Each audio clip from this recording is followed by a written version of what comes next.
Hello, everyone out there. James Burnett, and I am the managing director of the Trace. We are thrilled to welcome you to today's Trace Talk. Special shout out and note of gratitude to members of the audience who are financial supporters of the Trace's independent journalism. Our small, maybe not so small anymore, nonprofit news organization turns 10 next week, a milestone we certainly couldn't have reached without you. Core to our mission as a nonprofit newsroom has been improving public understanding, both of the totality of gun violence and in particular its disparities. We also paid a lot of attention to solutions, to what can be done, to what is being done to save lives around the country. Today's conversation, I think, is really going to unpack a particular paradox on this issue. I hope it leaves you with some insights and maybe even feeling a little inspired. We are, according to one analyst, on pace this year, 2025, for what could be the lowest recorded homicide rate ever. And yet, at the same time, we know that for members of Gen Z, firearm injuries are a leading cause of death.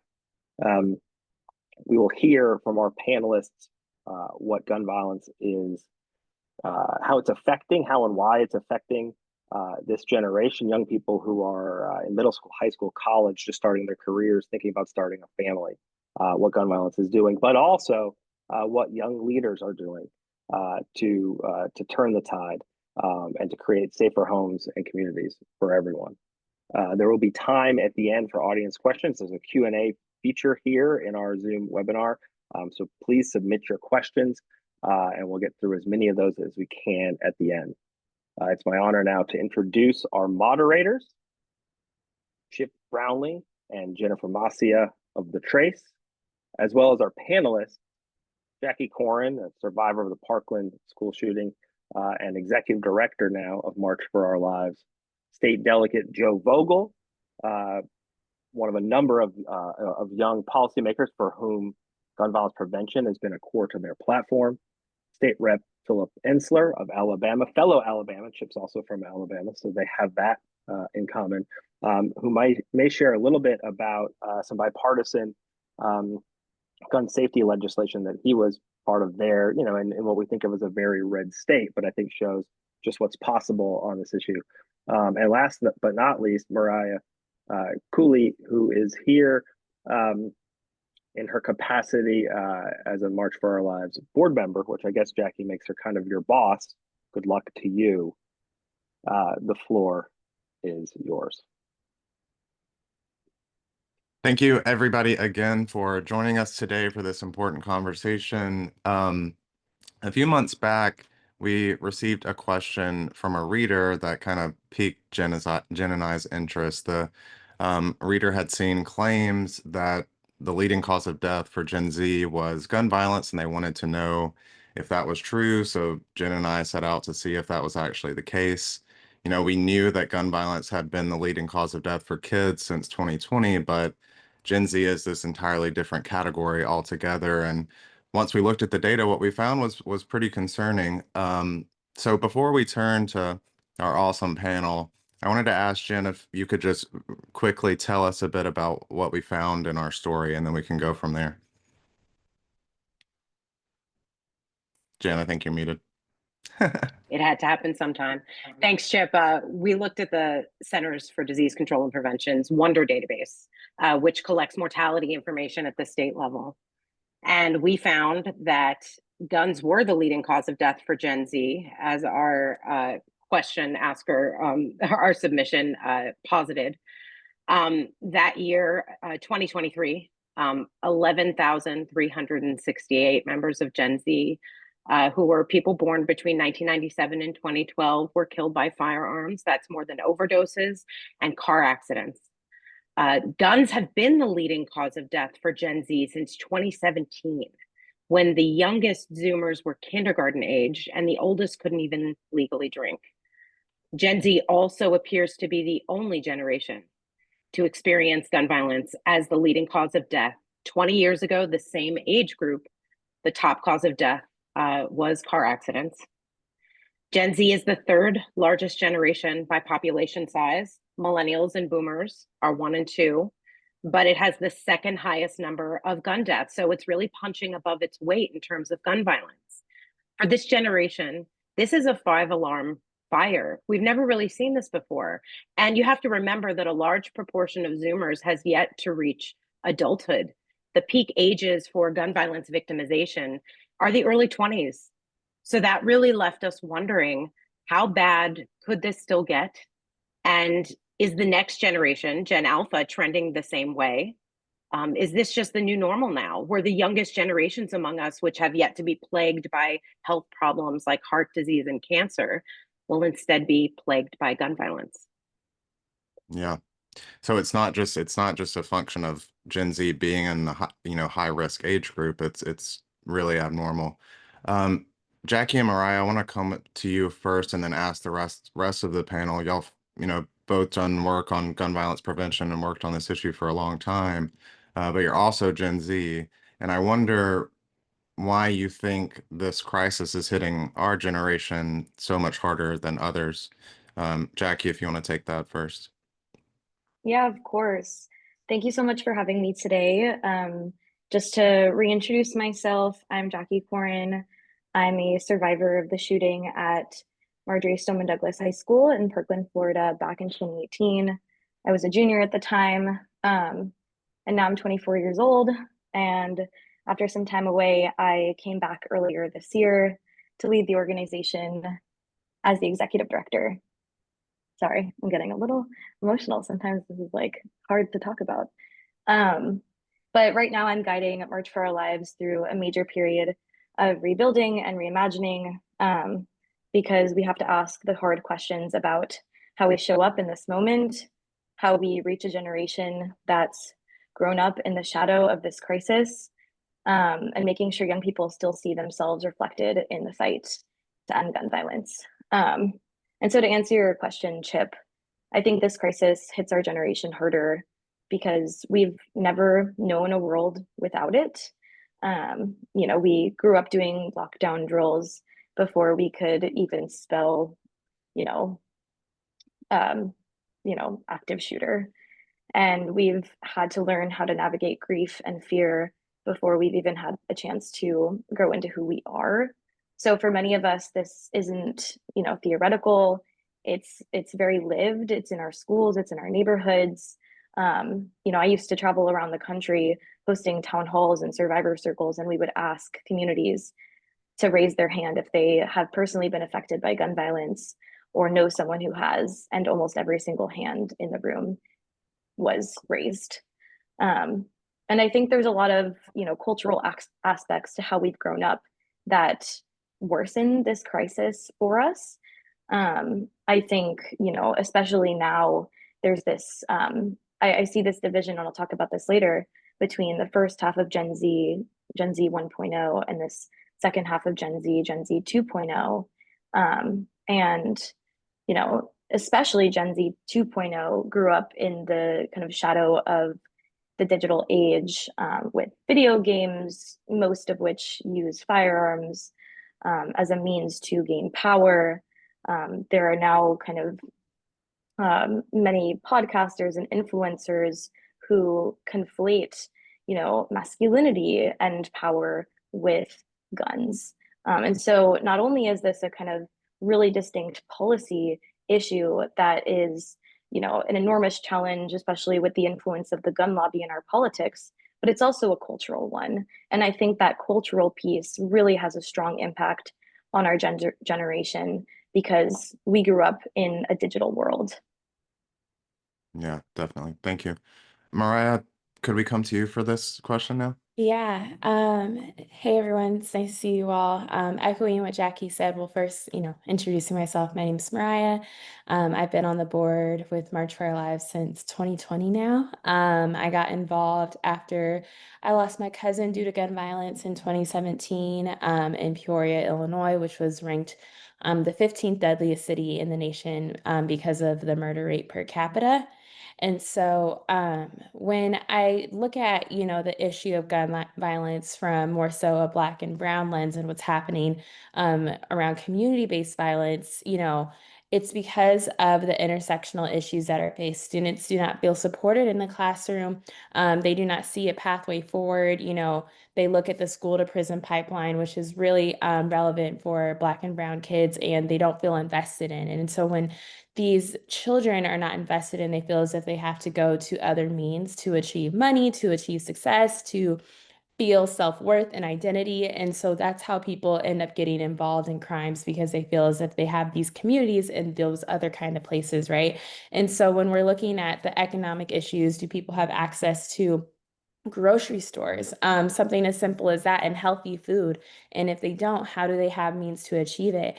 Those are the kind of issues that Black and brown communities face as it pertains to violence. And so it doesn't surprise me that it's now the leading cause of death for all people in my generation, because I've seen it firsthand. It's been one of the leading causes of death for Black men and Black women from the ages of 10 to like 44 for the past few years now.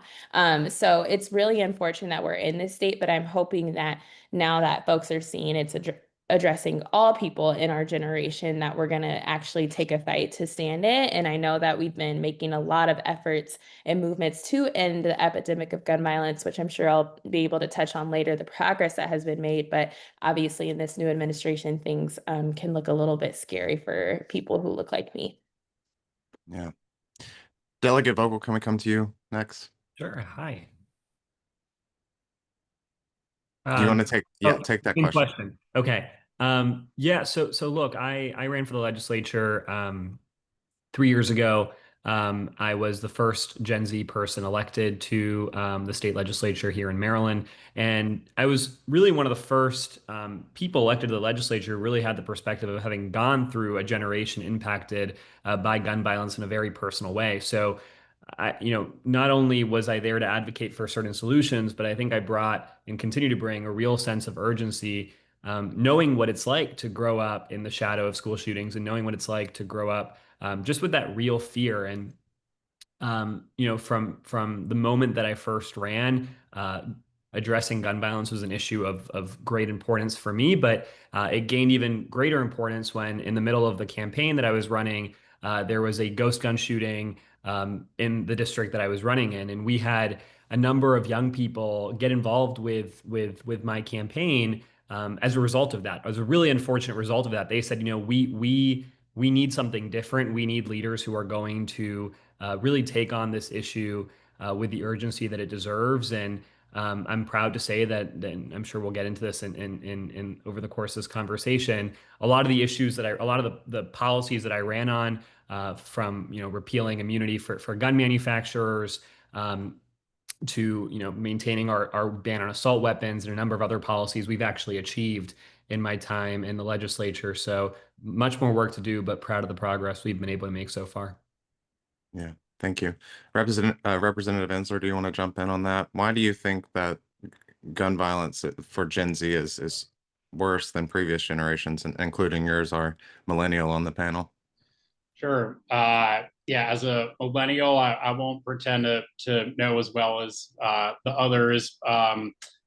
By way of brief background, I did Teach for America after college in Montgomery, and have worked very closely with high school students in the years since. And I think some of the points that have been made, I think one of the first points that was made about masculinity and the sense that, well, being if you're, pick up a gun and take out anger or emotion that way has just become increasingly more and more common.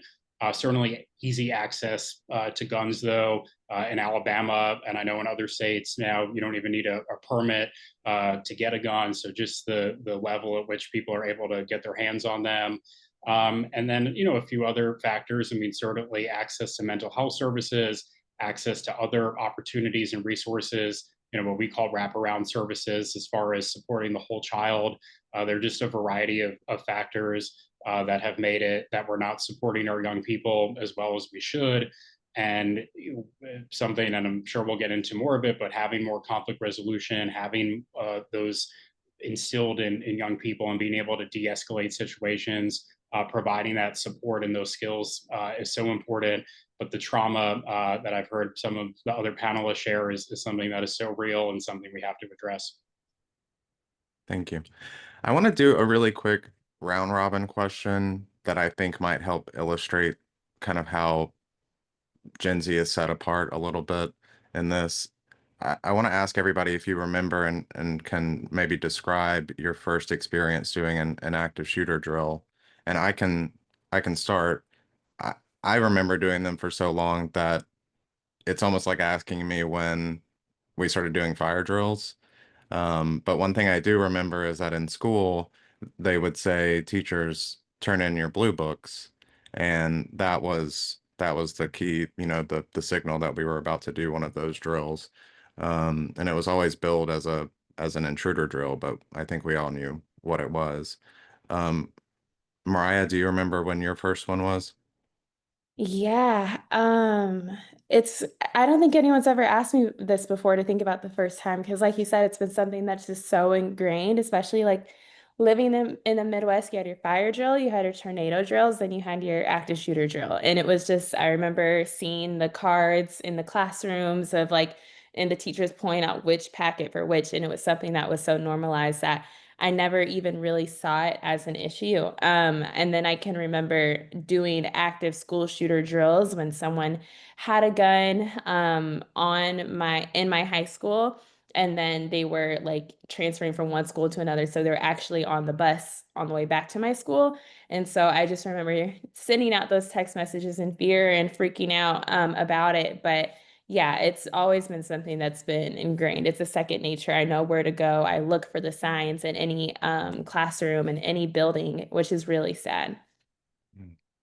Delegate Vogel, do you want to go next? Yeah, Chip, I know this is supposed to be a quick answer, but I just want to add something here that Yeah. I think is important context. In my first year in the legislature, we passed legislation to address how school shooting drills are done, specifically to address the issue of active school shooting drills, like Mariah was just describing. And I actually had to explain to my colleagues what a school shooting drill is, right? Like what they look like in practice, being one of the few people that has had that experience.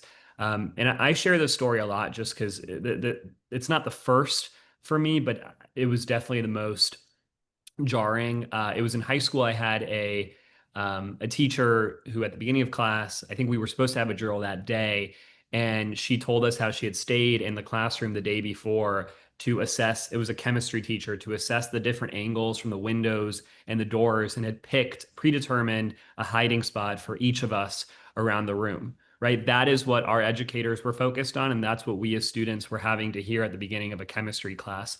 So, that's a perspective that I think only our generation really unfortunately has. Yeah. Jackie?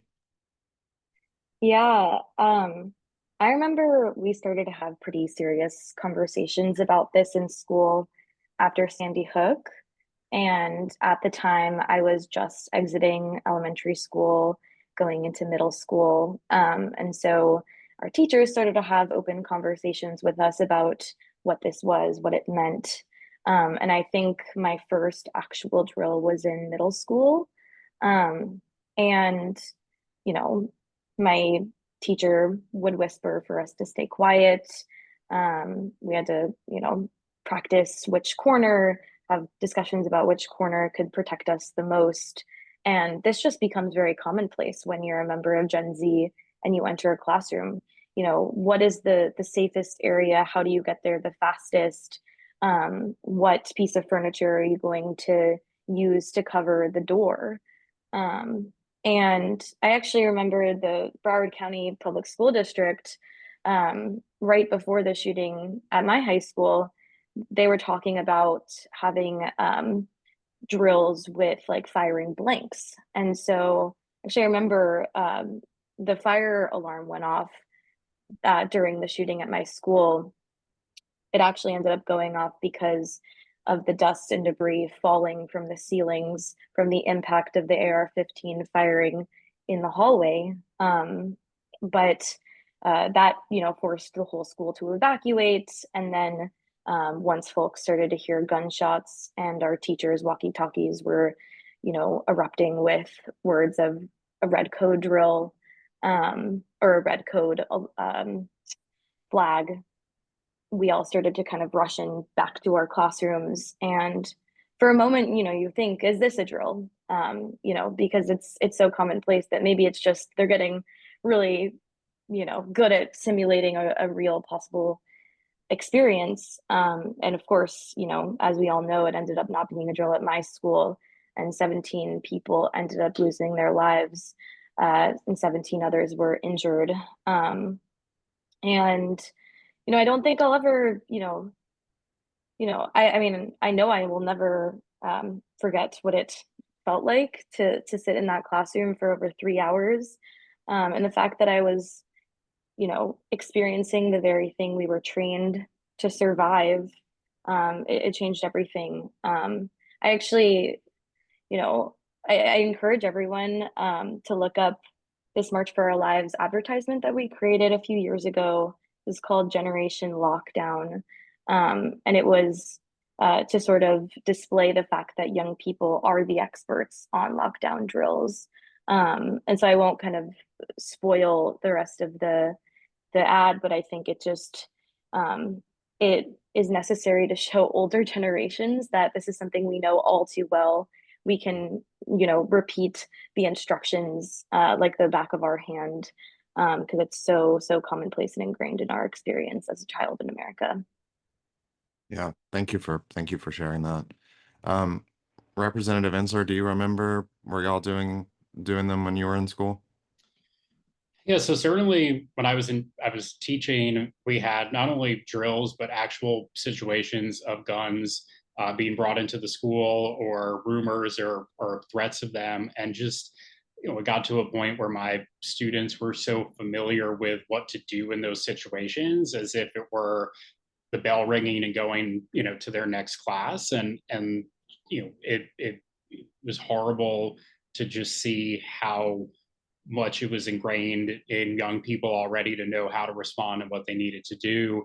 And to add that, that took away time, precious time from instruction. I was a social studies teacher, and you only get your students in your class for so long, and to then have it interrupted by a drill or an actual lockdown situation then takes away from the focus on academics. And that was also a really troubling part of it.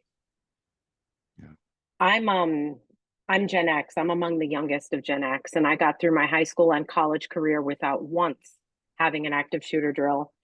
But for today's kids, we live in a country where this is necessary. This was written by a Columbine survivor. So that's quite sobering. Gun violence reached record levels, as we all know, during the pandemic. Before 2020, we'd never hit 40,000 gun deaths in a year. In 2021, there were over 45,000. But as James mentioned in his intro, there's been a significant decline in homicides post-COVID. This is for anyone on the panel who wants to jump in. Why do you think Gen Z is not benefiting from that decline?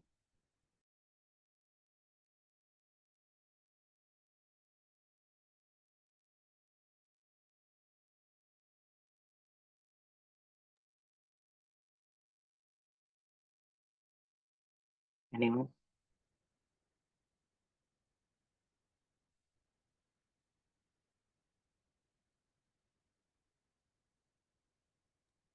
I'll jump in here. I was just kind of thinking through this. What's especially important to understand is who is benefiting from that decline and where. A lot of the drop in homicides is concentrated in certain areas. So often those places with strong gun laws, so states with strong gun laws, cities with really comprehensive community violence intervention programs.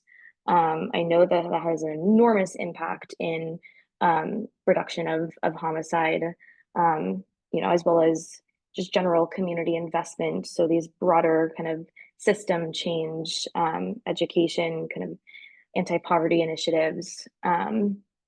But the structural conditions that I speak of that make young people vulnerable to violence. So, poverty, racism, lack of mental health care in their communities, in their schools, political abandonment, they haven't been solved.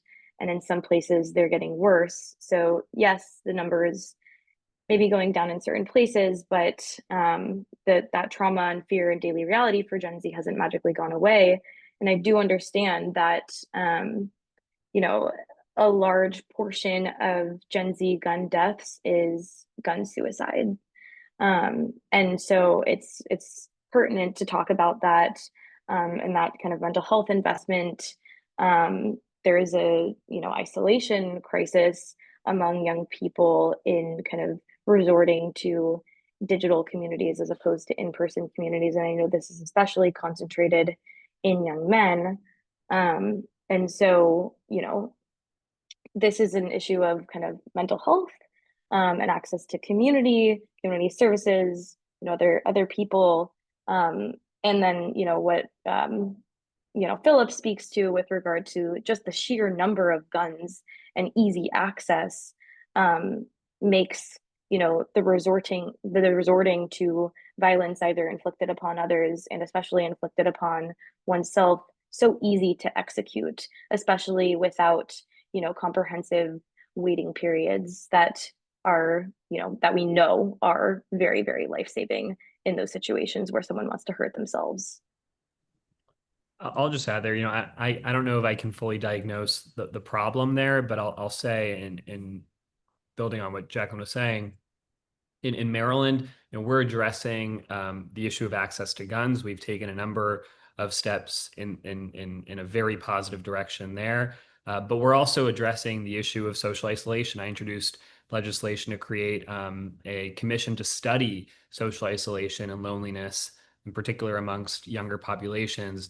We've done a lot of work in the mental health space and making sure that we get more school psychologists and school social workers in our schools.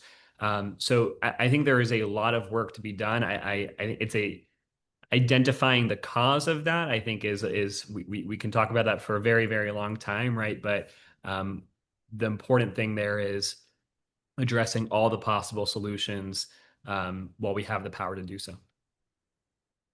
I want to move on to talk about some more about solutions.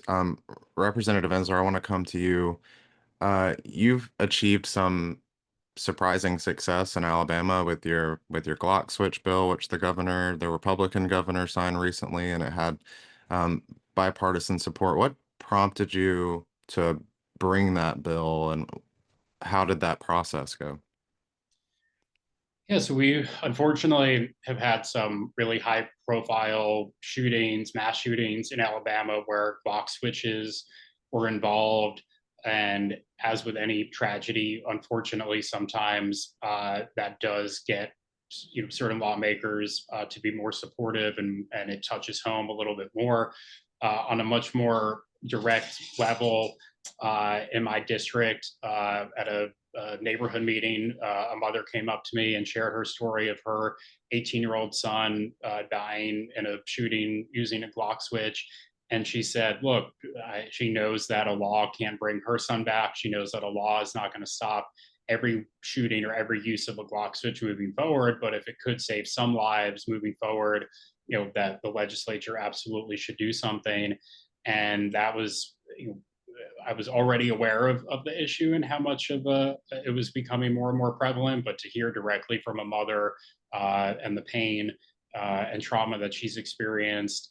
And it took a lot of time in educating colleagues, but was able to put together a strong coalition that included law enforcement, that included families that were affected, and just to be able to talk about it not as an issue in any way that dealt with the Second Amendment, but it was about people's lives. It was about public safety, and being able to just really focus on the humanity of it. Fortunately, there was enough support then to pass it.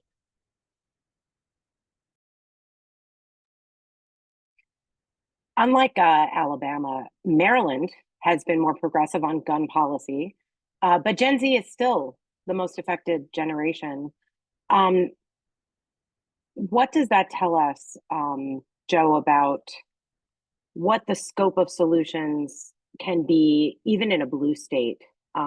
What could help, thinking outside the box, tax credits on gun storage, common sense bipartisan solutions that, aren't like a political third rail? Where can people really come together, even in a blue state, to try to get those numbers down?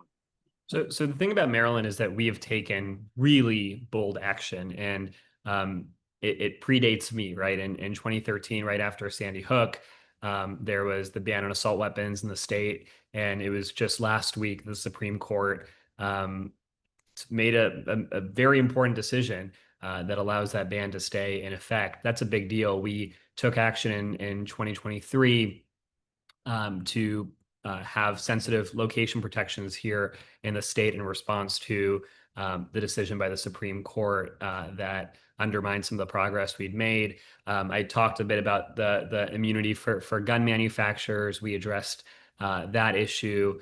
Something that I'm extremely proud of, and I was just this last Saturday with a group of Moms Demand Action folks and Students Demand Action folks here in the part of the state that I represent. But every year that group has been growing and growing and growing to the point where, I mean, now there's like thousands of them that come every year to the legislature and just fill up the mall outside of the State House, and their presence is really felt. But one of the things that I've been focused on is trying to also advance some of these bipartisan solutions. I introduced a bill that it was similar to a bill that had been introduced in Virginia to provide tax credits for safe gun storage, recognizing that easy access to weapons impacts Gen Z. We've seen shootings across the country that have been the result of children accessing weapons that are not safely stored. So the bill, the interesting thing about that bill is that, obviously it had support from the gun safety community. But one day we get a call in the office and it's folks from the NRA and an organization that is affiliated with them here in Maryland, asking to support my bill. I never ever expected that I would introduce a bill supported by organizations like that, but we were able to, in this specific instance, find some common ground, while also pushing forward these big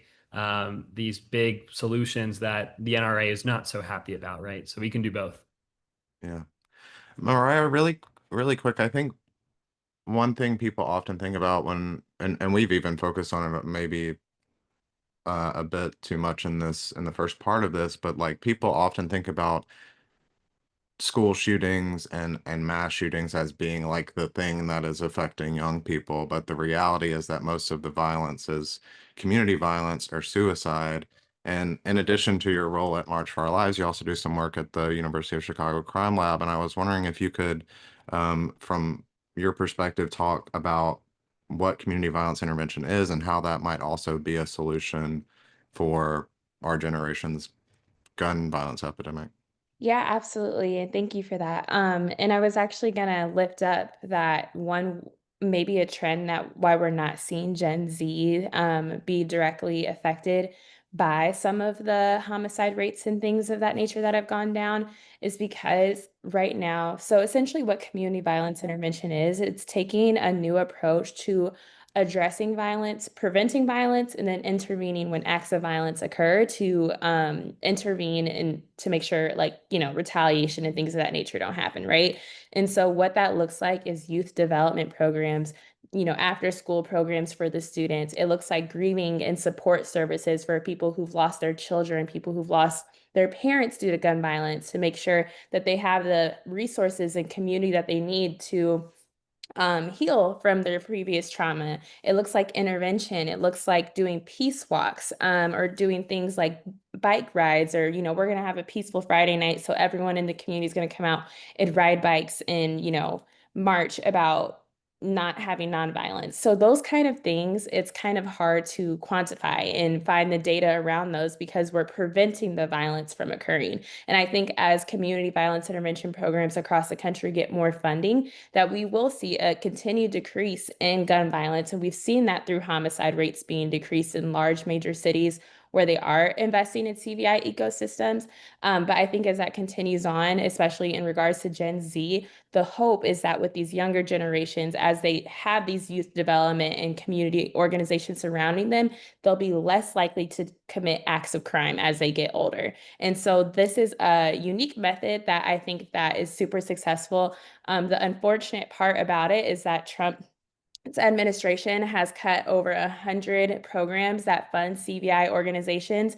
The Biden administration had million and billion-dollar investments into CVI organizations across the country. And so now that some of these DOJ grants are being stripped away, some of these organizations are having to lay off their staff. They're having to not be at as many sites across their neighborhoods anymore, and not being able to be on the ground as much as possible. These workers, CVI workers and interventionists it's a thankless job. They work 24 hours around the clock. People call them if they've lost a community member. They know that a fight is breaking out and two people are, starting to argue a lot and things could escalate at a public event. It's a thankless job and it's something that happens around the clock, but without continued funding, we aren't able to necessarily track the data and research and evidence behind it to support it. In which there is a lot of data and evidence to support that CVI does work, but when we have an administration that doesn't believe in it, it makes it hard for us to continue that solution. Yeah. Thanks for that. Jackie, March for Our Lives has evolved since Parkland 7 years ago, and I'm curious how you've seen the narrative and political salience of this issue change over time. March for Our Lives recognized that in order to tackle gun violence, you have to tackle voting in elections. Have you been able to get Gen Z to the polls on this issue? Because that has been difficult for other generations. They tend to not vote just on this issue. But is gun violence still an issue that's important to young people? Yeah, I mean, when we started March for Our Lives back in 2018, it felt like the country was really starting to see this as a national crisis and not just a series of isolated tragedies.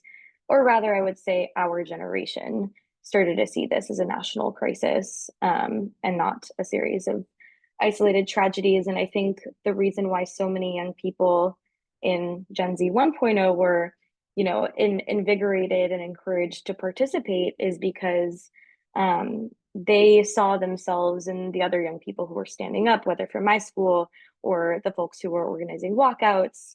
And so, mass shootings in schools became a very personal thing to a lot of people. It became a focus.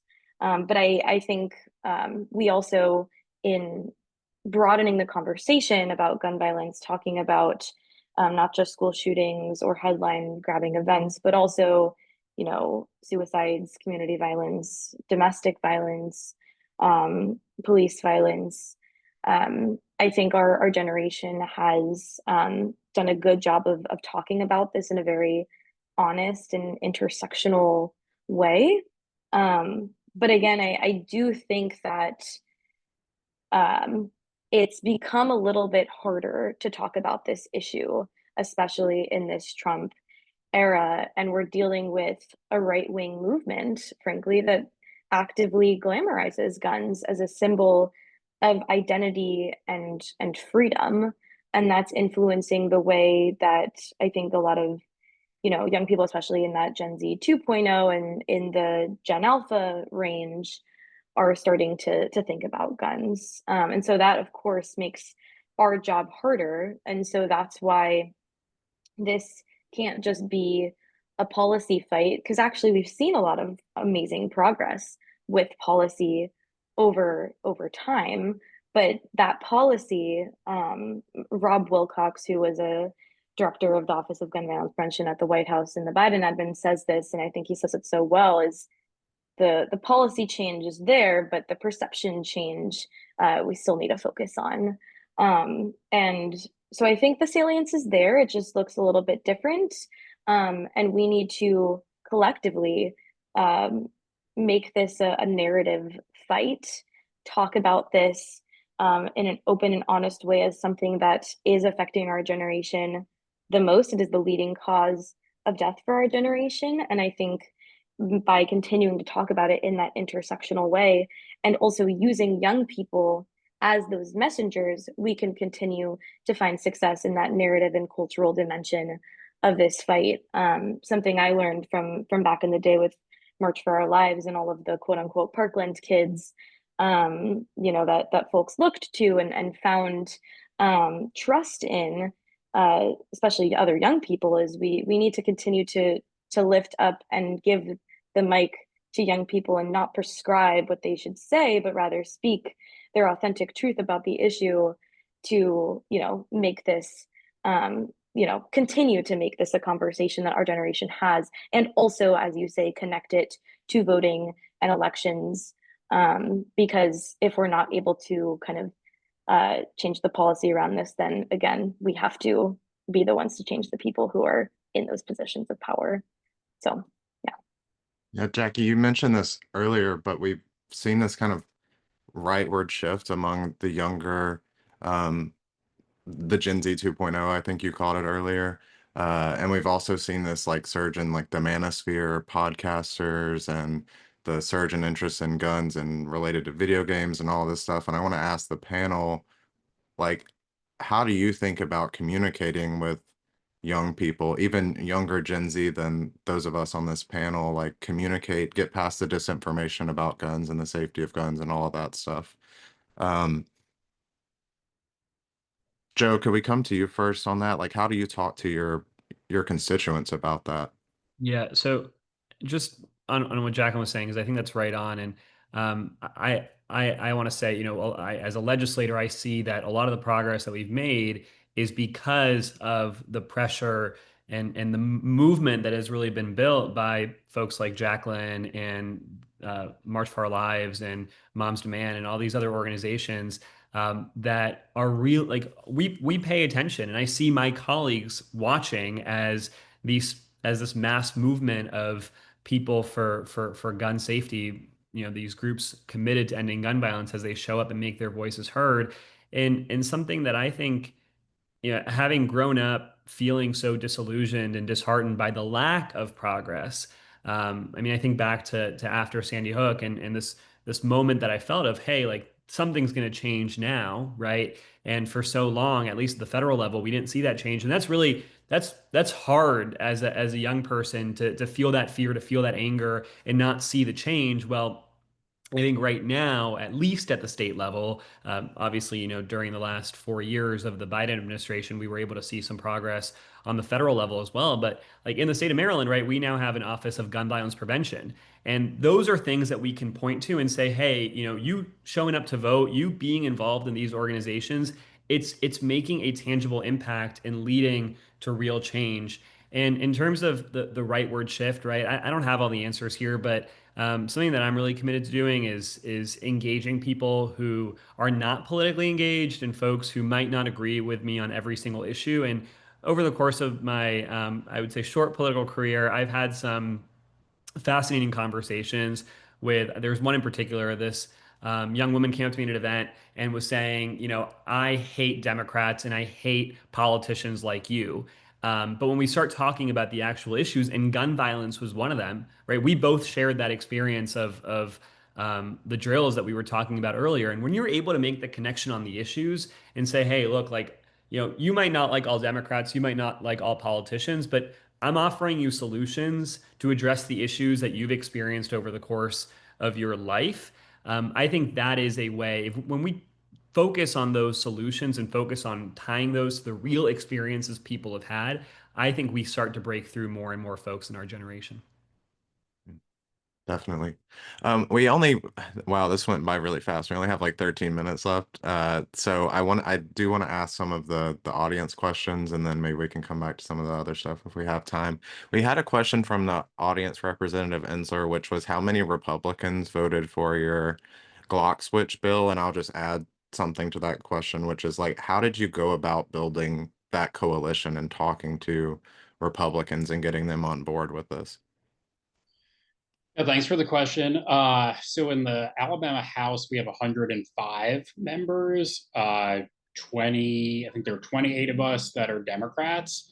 The bill passed with 77 votes. So we got, if you do the math there, I made a good number of Republicans, and obviously just, the sheer, numbers. I mean, you need a lot of Republicans to pass anything in the Alabama legislature. On the Senate side, there are 35 senators, and I think they actually passed it unanimously. Maybe there were one or two who either abstained or voted no. And I think, the biggest reason for that, I had a lot of one-on-one conversations with members, and any sort of other noise that was out there or things that other groups were putting out, just having one-on-one conversations with colleagues of, look, this is exactly what the bill does. This is what it doesn't do. There's no hidden agenda. There are no gotcha provisions. That certainly was effective. But also really working with law enforcement, where having sheriffs and police chiefs from those respective districts of my colleagues, having them call on them and say, look, as the sheriff in your county, I support this, from a law enforcement, from a public safety standpoint, that certainly helped, that it wasn't just me calling on people. And one last thing that I think was really eye-opening for individuals was we did some demonstrations at shooting ranges where ATF specialists would demonstrate how dangerous and how hard it was to control a gun with a Glock switch. And just for people to visually see that even an expert firearms specialist who has the best aim, couldn't control one of those, that was really eye-opening and jaw-dropping for a lot of people. And that was really educational as far as moving forward, that doing even that kind of direct piece of showing people the deadliness and harm that they could cause, beyond just looking at a bill on paper. Did you get gun lobby pushback from this bill? Yeah, and I think part of the question was with the NRA. So the NRA stayed neutral on it. Their reasoning for it was because they're already banned on the federal level. They don't think state laws are necessary or they're duplicative. That made a big difference. If the NRA were against it, that would have made it really hard. There were some other more local groups, one called Bama Carry, that came out really against it. They've sent mailers to Republican districts, saying not to vote for the liberal Democratic bill. And fortunately, enough of my colleagues, were willing to say, hey, we're going to stand on what's right. And again, having that law enforcement support made a huge difference, and then being able to then explain to their constituents. But to Joe's point, those one-on-one conversations with people who maybe their knee-jerk reaction is, I'm going to oppose that Democratic gun bill, talking to them and saying, look, let's take aside the Democrat or Republican aspect of this, and let's talk about, the issue. And do you want me and my colleagues as elected officials to try to do something? And at times in Alabama, the response, and Chip, I know you can, I'm sure you've heard this, people will say, well, it's guns don't kill people, people kill people, or, well, only if people went to church more, or if they were more religious, that would change things. And I've incorporated that into how I talk about it. That I'm like, yes, of course there's a role for the church and community organizations and people's values and morals. I said, but I'm elected to be a lawmaker, and we are here to do a job as lawmakers. And to the extent we can pass something that will save lives, that's what we need to do. And I think, talking about it in a way that it wasn't the panacea, legislation wasn't going to solve everything, but it was one part of many different things we can do, also helped people, I think, be supportive of it. For sure. I want to ask everybody on the panel, and whoever wants to take it first can take it, but we had a question from the audience, which was, how do they get involved? How do they make a difference in their own communities on this issue? And if somebody doesn't jump in, I'm going to start calling names.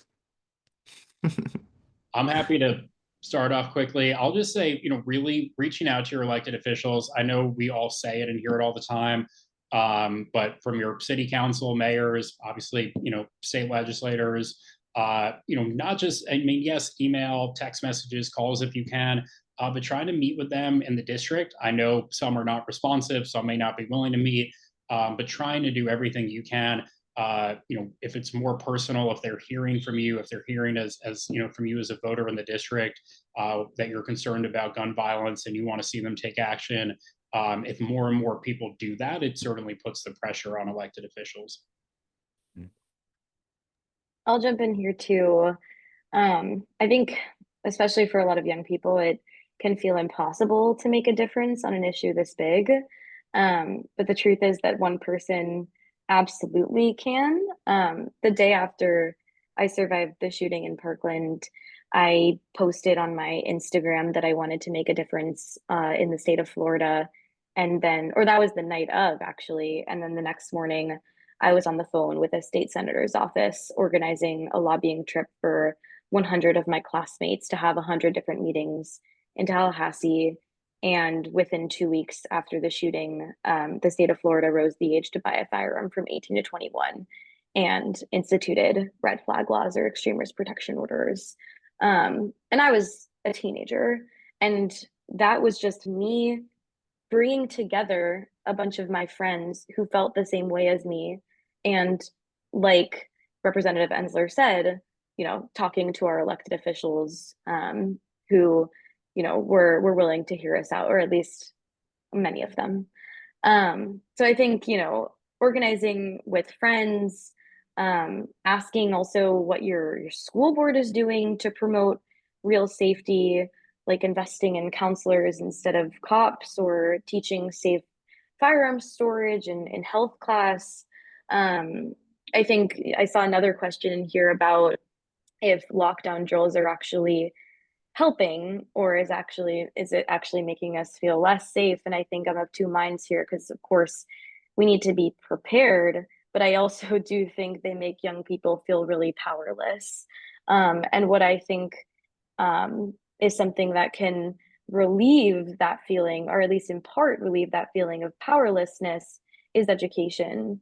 And talking to the people around you, whether in school, at your dinner table, community service groups that you're a part of, and actually reveal the truth of this issue, what causes it, all the different dimensions of it, and actually the fact that you have access to making change. Young people feel so distant from the systems that be, that, such that they feel like they have absolutely no ability to change things, but they absolutely do. And I think also if you're online, you can be the person who interrupts disinformation in your feed, whether amplifying the facts, posting resources that gun violence prevention groups in your local community are talking about, and also sharing stories. I think a way that people feel connected to issues is by hearing personal experiences. So be open to sharing your experience if you are comfortable, and bring people in. So again, one person can absolutely make a difference by doing something, and then bringing one person along. And that's how this movement started, and that's how it will keep growing. Yeah. Mariah, I saw you unmute earlier. Do you want to? Yeah, I was just going to add on to what Jackie was saying, that essentially the point she's getting to is there's power in coalition building, and building a coalition is something that anybody can do in any community possible. If you are someone who is passionate about gun violence prevention and you're passionate about preventing gun violence in your community, find a group of people who are equally as passionate, then start hosting meetings to talk about the issue, start inviting elected officials, start researching to see if there's CVI organizations, start asking them, hey, what are some issues that you're dealing with? Like, are you getting funding from the mayor's office? Oh, if that's not happening, now we have our first thing to lobby on, and to go to a town hall or a city hall meeting and say, hey, you need to fund this organization who's doing this. So I think sometimes with Gen Z, we want to do things on such a large, grandiose scale, but it's really that local community power, that coalition building, that you will directly see an impact in your community that everyone can do. We all know how to talk to people. We all know how to send an email. We all know how to at least give a 30-second elevator pitch on, hey, this is why you should care about this issue. Maybe you're creating a social media toolkit if you're not someone who wants to be public facing, but you're behind the scenes typing, doing the research. So I think coalition building is something that is so strong and that everyone could start doing right now. Yeah. We got a really interesting question actually from the audience, which is there something the gun violence prevention community could stop doing to make it easier to engage Gen Z? And they ask if there's like a policy that y'all think is harmful or a tactic that's out of touch. If anybody wants to take that one.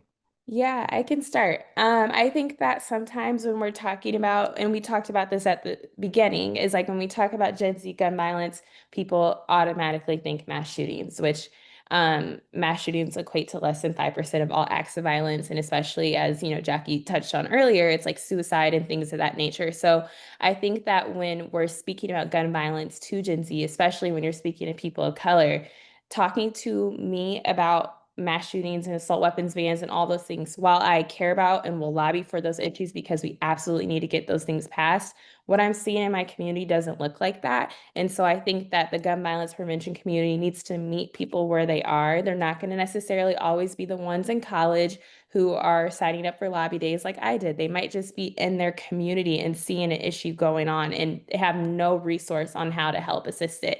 And so I think that as a whole, we have to meet people where they are and attend to their special needs as it comes to gun violence prevention. Even thinking about rural communities, the violence that they face and what that looks like looks completely different than people who live in the city and have inner city community violence. So when you're talking to someone in rural communities, maybe it's about like safety, like gun safety storage and locking your guns and things of that nature. So, I think putting a blanket statement on Gen Z will never work. I think we saw this even in the most recent election that we thought that Gen Z was going to save the future and we were all so progressive. And then, as you saw, we were on the complete opposite end of that. So I think that meeting each diverse group where they are is essentially the way that the gun violence prevention community can be more helpful. Definitely. Thank you for that. We're almost out of time, but I have one last really quick question. If everybody could do like one or two sentences, what do you hope will be the story for Gen Alpha, the generation that's coming after us? Joe, do you want to start? Oh God, this is tough. I think that our generation, Gen Z, has been so engaged, and there's still so much more work that needs to be done, right? So I want this next generation to see the progress that's being made, see the real progress that has been achieved because of the work of leaders of this generation, and carry on that work, right? And I hope that they are as engaged of a generation as we are. Yeah, I'll jump in here to add on to what's already been said. I think something with Gen Z that at least impacted me very significantly is that I felt like generations before didn't fight for us. And of course, like that is a generalization. There are people who have championed this movement for decades, but I think on the whole, Gen Z feels and felt abandoned and left to our own devices to solve this problem. And, I've found so much intergenerational support, but again, that's, I think, the cultural perception.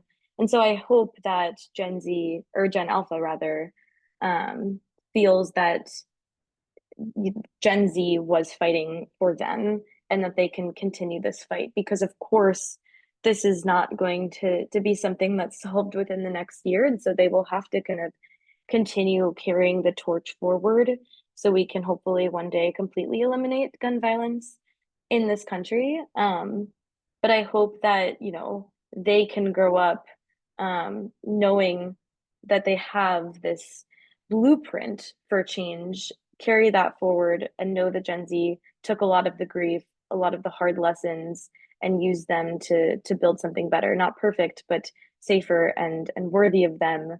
And hopefully the generation after that is one to not grow up rehearsing their deaths in a classroom. Representative Ensler, you go next, and then we'll end with Mariah. Sure, yeah, I'll be really brief. I mean, of course, I hope that there's a reduction in gun violence and that lives are saved. And I just want to end by, saying to everyone that's tuned in, and the other panelists, I know this is such a difficult issue, and I know it can be exhausting and frustrating at times, but it is inspiring to have everyone on here, and just to keep doing what we can, to save lives and make things safer. So thank you all for being a part of this and doing what you do. Yeah, I mean, Jackie couldn't have said it better. I was going to say the exact same thing, is that coming into this movement, you're either A, told you're the generation that's going to save everything and save all of us, and we're so sorry for everything we did, and like, here you go fix it. Or on the other end, we're shut out from the important conversations to then make the change. And so that I hope my generation, for the next generation, that we A, don't just throw it all to them and be like, okay, figure it out, we tried our best. And B, that when they bring up new ideas and new approaches that maybe even us as a generation, Gen Z, didn't see as a methods of ending gun violence, that we take it in stride, and in the rooms that we're in, uplift them as future leaders. Because there's wisdom in the youth just the same that there's wisdom in the older generation. So I hope that we can finally marry the two of those issues. Yeah, thank you. And thank you to everybody again on the panel. We are over time, so we're going to leave it there. Thanks, Jackie. Thanks, Delegate Vogel. Thanks, Mariah. Thanks, Representative Ensler. And thanks to Jen. And we'll leave it there. Thanks, everybody.